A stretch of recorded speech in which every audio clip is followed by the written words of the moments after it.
ഞാനൊരു child sexual abuse സർവൈവറാണ്. എനിക്കത് വീട്ടിൽ പറയാൻ പറ്റിയത് എൻ്റെ 20കൾക്ക് ശേഷം അല്ലെ 30കളിലാണ്.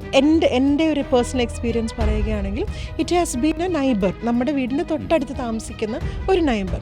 എനിക്ക് ഓർമ്മയുണ്ട്, എൻ്റെ 5 വയസ്സിലോ 6 വയസ്സിലോ ഒക്കെ ഇയാൾ എന്നോട് പറയണത്, ഞാൻ എന്നെ ഇങ്ങനെ കണ്ടത് അല്ലെങ്കിൽ നമ്മൾ ചെയ്ത ആരോടെങ്കിലും പറഞ്ഞാൽ നിൻ്റെ ഫാദറിനെ കൊല്ലും. ഒരു ബാച്ചിലർ ആയിട്ടുള്ള ഒരാൾ ഇപ്പോഴും ഓൺലൈൻ സൈറ്റിൽ കയറി എനിക്കൊരു സെക്സ് ടോയ് ഓർഡർ ചെയ്യാൻ പേടിയാണ്. കോണ്ടം മെഡിക്കൽ ഷോപ്പിൽ പോയി വാങ്ങിച്ച് അത് പറഞ്ഞ് വാങ്ങിക്കാൻ വേണ്ടിയിട്ട് മടിയുള്ള കുറേയധികം ചെറുപ്പക്കാർ ഇപ്പോഴും ഉണ്ടാവും. ഈ 2025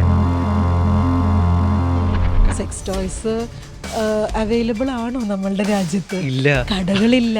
ഇറ്റ്സ് ലൈസൻസ് അല്ല. ഈവൻ പ്രൊഫഷണൽ സെക്സ് വർക്ക് എന്നുള്ള ഒരു കാര്യം അത് പ്രൊഫഷണൽ ലീഗൽ അല്ല.